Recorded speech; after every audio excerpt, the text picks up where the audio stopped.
waxaa jira hawlgallo ciidamadu ay sameynayaan oo amniga lagu xaqiijinayo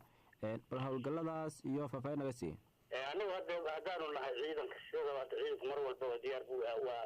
waa wadaaba hawlgallada marna kama xaajiso waa kala badan yihiin maahan marna hawlgallaani ma jiro hawlgalku aad baa loo wadaa magaalada amnigeeda la sugayaa waa wanaagsan yahay wax dhib oo ka jira ma jiraan saxaafaduna waa ka warqabtaa kale adinka naga waroon hadii ilaahayno haddana waxaanu ka rajaynaynaa ilaahay inaanu ku iidno nabadgelyo iyo barwaaqo iyo bashbash wax saa'ida wax imaan doona ilaah baa yaqaan ilaahayna khayr baanu ka rajaynaa laakiin hadda wax dhib aan qabnaa ma jiraan habeenadii ugu dambeeyey sidaan warar ku helayna hawlgallada waad kordhiseen ilaa iyo hadda cid amni xumo looga shakisan yahay oo ciidanku ay gacanta kusoo dhigeen ma jirtaa wallahi hadda cid ay ku caddaa weli ma hayno waxba marka laga reebo 2 wiig ka hor wax ka hadda wiigaana waan haynaa ma jiraan laakiin 2 wiig ka hor 4 nin baanu qabanay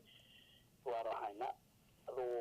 wixii kalena hadda dib baanu kasoo sheegi doonaa hadii ilaahay idno laakiin de waa shay daruuri oo kamida nolosha ciidanka kamid tahay iyo wadanka in habeen maalin bala shaqeeyo hawlgallada lagu jiro 4 nin aad soo qabateen wiiga hore haddii aad baaritaan ku samayseen maxay yihiin taliya adiga hadda waxa weeye waxaan uga shakisanahay nimanka wadanka maaragtay shidada ka wada niman kamid ah weeye 4 qof waxay qirteen waayahay xilliga rabadaanka oo kale waxay isku dayaan ay magaalada amniga khalkhal galiyaan sida ciidaha oo kale iyo rabadaanka oo kale maxaa qorshayaala oo uga degsan booliiska haddii ay madii hadda intii sii badnaana waa soo dhaafnaa waa ka warqabtaan amni bay noogu dhamaatay